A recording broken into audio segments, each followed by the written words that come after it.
We're gonna react to a video. We're gonna try something out here for the podcast, and if you like this stuff, let me know. So this came. I've been on. I always look at Line Cook Reddit and the Kitchen Confidential. I'm sneaking through there. And this video came up. I was like, okay, this will be interesting. This video has like 4 million views. And I just thought it was a really like it's just his business. I want to give them credit. It's Detroit 75 Kitchens. It has 4.6 million views in 2 weeks, and it's the 3 benefits of giving your staff free meals. I thought it was awesome. So here we go. Stop charging your staff for food, you cheap ass. There's 3 benefits of making it free. Number 1, if a guest comes up and asks, how is this sandwich? They know because they had it a million times, a lot of different ways, and they know exactly what to tell them. You don't want your staff to say, I don't know, or never had. No. Number 2, everyone complains they can't find anybody to work. Give them a free meal. Maybe they will stay longer. They're just so funny to even talk about. Make them feel welcome. You will gain them forever. And number 3, it's just the right thing to do. I stand next to these guys all day long. So when it's time for them to go to lunch, and we say, hey, Mo, give me $10. I mean, come on, it doesn't even sound. Justin, your reaction to this video. I always would get upset when there would be situations where the staff meal was like really poor. I'm talking about like actual food scraps roasted in a rondo and then put up with, like box pasta or just rice, or like the bread from the day before. I don't mean to interrupt you. You. You said rondo. I haven't heard that term in so long. Can I just say something? Like when I was at CIA, I had a chef. I won't say their name. I was a little bit heftier when I was at CIA, and the chef. I remember I messed up something, and the chef goes, "Ray, you're like a rondo. You're wider than you are tall." And so whenever I hear the word rondo, it triggers me. Boom! Ray got rondo roasted in that situation. I mean, well, no, I think that there's 2 sides to this argument. And just to be clear, like I agree with the chef that's talking in this video here. And the first piece is like the education on the menu. And so this is a conversation of like, if you're behind the scenes and you're never having to, like talk to guests, and the example that he gave, I think it was very much so like, it looked like a food truck environment that person was on. Mm-hmm. And in those types of, having worked on a food truck myself, like that is absolutely a scenario where somebody's going to come up and you're going to have to like be on the POS system, and you're going to have to take their order, and they're going to ask you like, what should I order? You're having a in-depth understanding of the menu and the ability to talk about food. That's why I talk about it as a skill that you can get better at.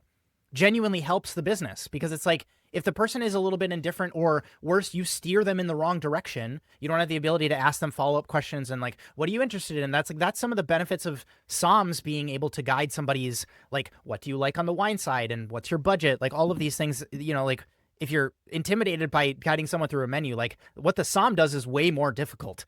And so there's that side. And then there's the other side of that he's talking about, just like genuine staff happiness, because, like we're not robots. Like if you're going to, it's just funny to me, the chefs who like, I don't want to feed my staff, a meal during the day. And then they're also going to be upset that like automation is coming for, their staff's jobs. It's like, it's because you're not treating your staff like humans, at least in a bare bones perspective. And so that's where I kind of get upset seeing these environments. I can't say like, I have stage examples where like staff meal was bad. I can't say that I've worked in restaurants where like, staff meal either isn't provided. I definitely wouldn't say that it is like the food off the menu is what you're eating at, staff meal, because it's like there are luxury ingredients that we're talking about. There's, incredibly small quantities that you have on hand. Yeah. That would be problematic.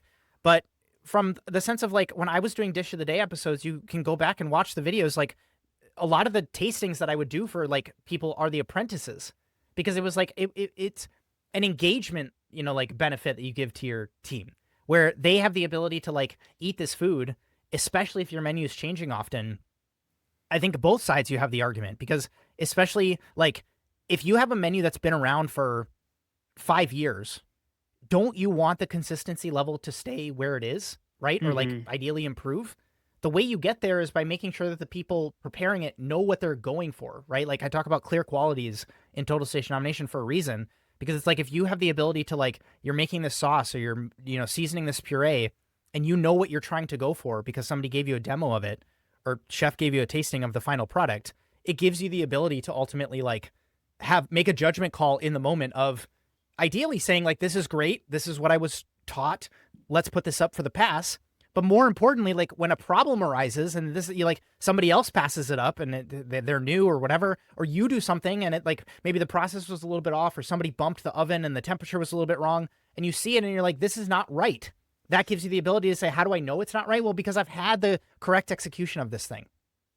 And so there's both sides of, I mean, I'm almost talking about three things here, right? Like it's guest relations, it's quality control, and then it is just like the benefit of just being able to stay in the same environment and eat so that you can go back to work. Like from an employer perspective, that's arguably better because it's like if you're going to give that person $10 to go to another person's business and, you know, get lunch, and then it's like they have to do the commute to go over there and whatever. It's like all of that from a math perspective doesn't hash out. I think a lot of this comes from owners who are probably really absent, right? Like people who aren't there, because I can imagine like if you're sitting there and you're watching some of this stuff as a boots on the ground owner, it's like you see so many of these negative externalities play out that it just turns into this thing of this isn't worth it. We need to change things up. And maybe that this is like a wake up call if you are the type of person who is like falling victims to some of these practices. And it's like, I've just laid out hopefully 3 very tangible ROI, you know, pieces that you can experience in your business as an owner if you're, you know, doing things another way. I don't know. What were your thoughts when you saw it? And I guess what motivated you to bring this up? Yeah, I thought it was brilliant. I think the fact that it got 4.2 million views kind of speaks to like if you're not feeding your staff, you're probably behind on the times, and you probably like should be doing that. I think back to a couple of things. I think the camaraderie piece and the piece of just like culture in your restaurant. I'll never forget. I worked for I mentioned him a ton, Ross. If you listen to Line Cook Thoughts, or you listen here, fine dining chef, worked at OBE for their last season, brought a lot of those the different experiences back to Buffalo. He's very intense, but in like a positive way. He wasn't like a negative or abusive chef at all. Was really a great mentor. And I'll never forget, like he would do. We always had family meal, and I would have to cook it sometimes, or someone else would. Like when he would cook it, he made a point to put like he would make us handmade tortillas that he learned when he went to different parts of the world, or like he would make he made a porchetta one time, I believe. Or, like he just like put that extra effort in to care for us, to give us food, to give us different things that we really enjoyed. And I think back also to when I worked for a restaurant group back in 2019 in Chicago. It was either Thanksgiving or the night before, and we all were you have to work those days, and it sucks. And I remember just I prepared a Thanksgiving meal for everyone. I ordered turkeys from Cisco, and made mac and cheese and mashed potatoes and sweet potatoes, and I made it really quickly. Like I was actually impressed at how much Thanksgiving dinner is so easy in a professional kitchen. It's so easy. You don't have to worry about anything. It's like stupidly easy. But just giving them the back house and front of house staff that experience allowed, like, we just felt like, all right, we're in this together. It kind of sucks that we're here. It does suck that we're here, but we just got to experience what we're missing out on in a sense. And that was really cool. The learning the menu part is really big, but also at the same time, what is really important is you also, from an ops standpoint, don't want your people to worry about where they're eating. It's so odd to me, and it's so kind of disgusting when people don't feed their staff, because it's like they're sitting there all day wondering where they're eating instead of focusing on the task at hand. If you're going to make them go eat and go get food elsewhere, they're leaving. You're like, instead they can enjoy, be with the team, like you can talk with them, like, and they should, obviously like have a break and go like get away from the kitchen, but now their energy, they're putting so much more energy going elsewhere. And I've worked in spots where chefs and cooks have had to go elsewhere, and they've come back late, or they're stuck somewhere, or the restaurant they go choose to get food at has a long line and they can't even eat. Like, it's just not a doable concept, especially when you have a 30-minute window for a break. So it's like, or an hour, like it just depends. But at the same time, it's like, feed your staff. If you're not feeding your staff, it's not only a bad look, but it just, in my opinion, shows a bad culture. And it just shows that you're not really invested in people. And like you said, like, we might as well get to the robots if we're not going to care for the humans. And if you're one of those owners that's like, oh, I need to pinch every penny, like, that is an operating cost. Feeding your staff is an operating cost. Now, they can't go grab the first foie gras lobe out of the fridge and, like, do you know what I mean? Like, or they can't go grab a truffle and start shaving it on the pasta, of course, but that is an operating cost. Feeding your people and being there for them, it should be an operating cost.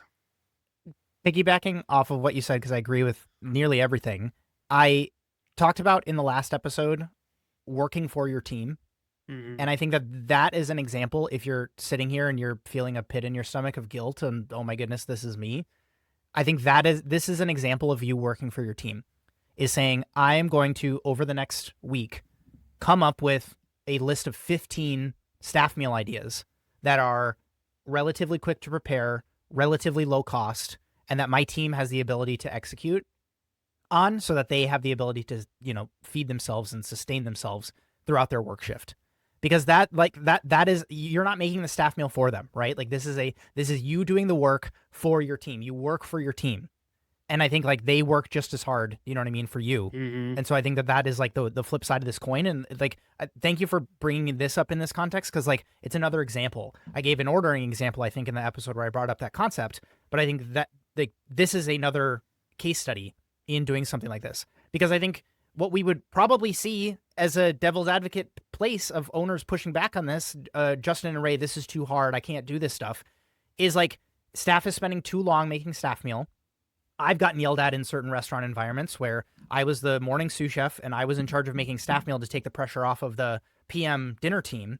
And I would spend way too long on it because I loved doing it. I loved going above and beyond. I loved doing extra sauces. I loved doing cool garnishes. You get so nervous though, because, and it's a trope, but it's like cooking for the people that, your chefs, your kitchen, like that is the most nerve-wracking thing. Like cooking for customers, we're good. Cooking for staff meal, oh my God, I used to get so nervous. That's so funny. But it is an example of like, I used to get yelled at because it was like I was like one of the higher paid members in the brigade, and I was spending time, you know what I mean, that I could have been doing, like developing another dish or doing more quality control or like mentoring somebody, and I was like having fun, making this really cool like presentation that I was stoked to serve everybody right before service.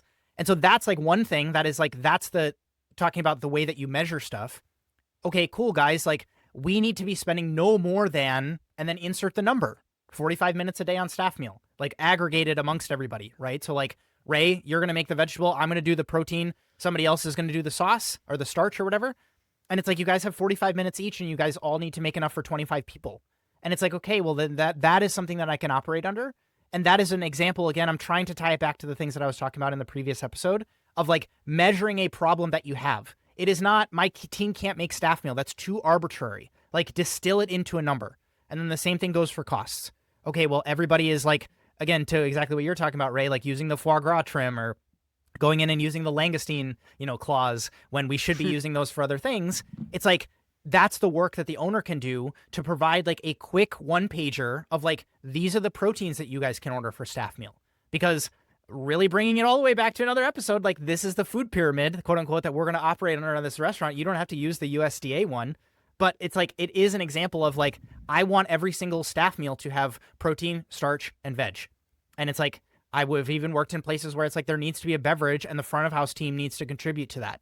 We make juices for, the restaurant. And so if we have juice leftovers that we need to be using, or, we want to try out a new tea for people, it was like, that was really cool for us to have. And it was a real big motivator, talking about camaraderie and motivation, to like have a cool drink that the bartender was going to serve to us during staff meal.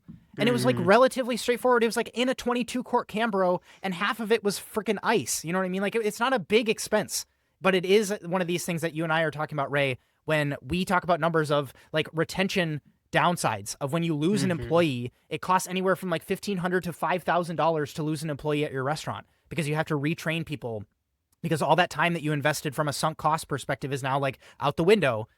All of this stuff really, really matters.